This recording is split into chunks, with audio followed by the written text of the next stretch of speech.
Okay, today we are discussing on the interesting topic on integrating the smart and adaptive security technology within the organization architecture.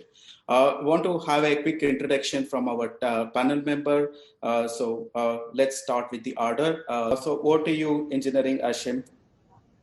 Yes, thank you, Kiran. My name is Hashem Al-Azizi. I'm a Cybersecurity GRC Manager in Taqa.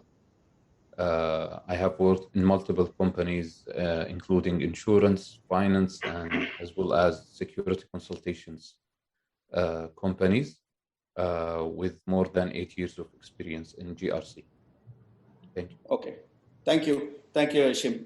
Thank you so much for the wonderful introduction. So I'm sure that this discussion would be quite interesting.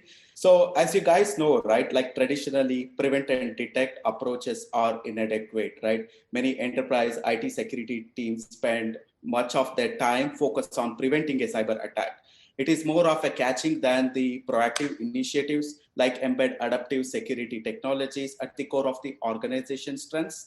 Attacking vectors are growing rapid speed more than the traditional technologies, right? So in this today's discussion, so want to have the adaptive security architecture. It is more of a framework to help the organization classify existing and potential security investment to ensure that there is a balanced approach to the overall security investment. So I would like to go with the first question that is called, do you see silos is a challenge in the organization as of now today? And how do you overcome this? So what do you, Engineer Ashim? Yeah, thank you, Karan, for this amazing question. Actually, I think that one of the most current weaknesses that the organizations are suffering from is working in silos mode, especially if these organizations are moving toward digitalization, as Mr. Sayed said, and if these organizations are big in size and having multiple sites and branches. And of course, it's a big challenge. And I think the fact behind that is that there is a lack of communication, as Mr. Ubaid said, between departments, unit heads, and divisions, as well as there is a lack of establishing the proper steering committees and having the proper governance frameworks that can congregate all these departments together under one umbrella. And to break down and overcome that challenge, I would suggest two controls that may harmonize the organization units and having them operating in a side-by-side mode. Firstly, I would suggest establishing the proper steering committees headed by the operations VP or a C-level position and involving the business owners, directors, and cross-functional teams as members.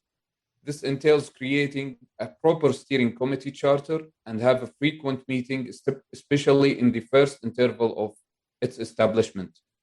Secondly, I would suggest establishing a proper governance framework and take into consideration all business operations and supporting departments and how they are supporting the strategic objectives of the organization, and that would turn in a proper tune created between organization and prevent occurring any silos mode.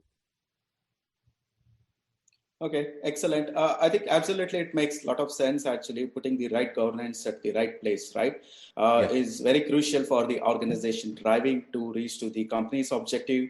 And the leadership plays a vital role in this one because it's at the tone at the top. And when you formulate it, when the issue starts at the leadership and the issue can be solved at the leadership, right?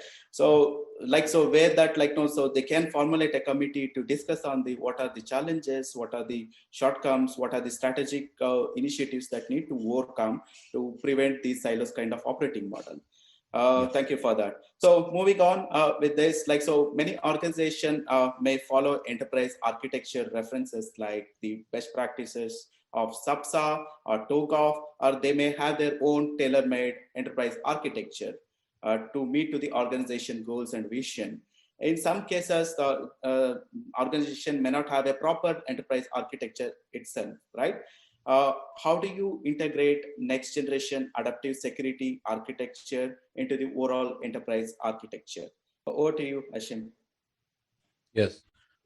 First of all, I would like to thank Sayed and Mr. Ubaid for their fruitful inputs. Actually, I think that the next generation and the adaptive security has played or currently is playing a main role into defining the enterprise architecture, especially if we know that the organizations are having, I would say, a trouble in understanding how they're going to implement the current enterprise architecture. From my point of view, integrating the next generation of the security should comprehend and embed in all layers of enterprise architecture, starting from the top, which might be the business, approaching down to the information layer. The adaptive feature in the next generation security will allow the operations to be more dynamic and will ensure that the business is being carried out in a safe and more secure manner. Bear in mind that such integration shall be done in a simple and understandable way and shall be done carefully so that no impact nor disrupt to the business will occur. Sure. Thank you, Hashem. So moving on with the next topic, next question. So we heard COVID like multiple millions of times, right? Like last 1.5 years, 2 years. So COVID has changed the organization operating style of working. Many organizations earlier were scared to move ahead with some of the initiative like the cloud adoption, right? But later accepted with the proper risk methodology and proper security assurance takes place, right? So they have come up into a new innovative way of working it. So I would like to ask to everybody here, like, so how smart and adaptive security helped during the COVID situation? So over to you, Hashem. Thank you, Kiran. As we all know that this pandemic has forced organizations and individuals to embrace new practices such as social distancing and remote working. But on the other hand, there were a spike in the cyber attacks during the pandemic. I think that smart and adaptive security has facilitated carrying out the business in multiple ways, which satisfy the business owners' requirements as well as the workers and staff. For example, we have seen multiple companies nowadays are adopting BYOD, permitting personal computing devices to play the role of achieving the business. Of course, it will introduce risks to the companies and to the business, but if these risks are managed correctly, then the business will run in a proper way. Also, we have seen that the new modern cybersecurity solutions are becoming more reliable and heavily depending and shifting toward the cloud, so that even the workers or the individuals are outside the organization or working from home, still the security is maintained and the proper controls still in place with no bypassing. Sure. Thank you. Thank you, Ashin. So the next question would like to ask is that what do we see it as a benefit, right, by adopting the adaptable security architecture in the organization? Over to you, Ashim. Yeah. Well, I think that one of the most and big benefits for adaptive security architecture is to understand more the risks which are the organization is suffering from, as well as knowing the risk surface well with more visibility gain.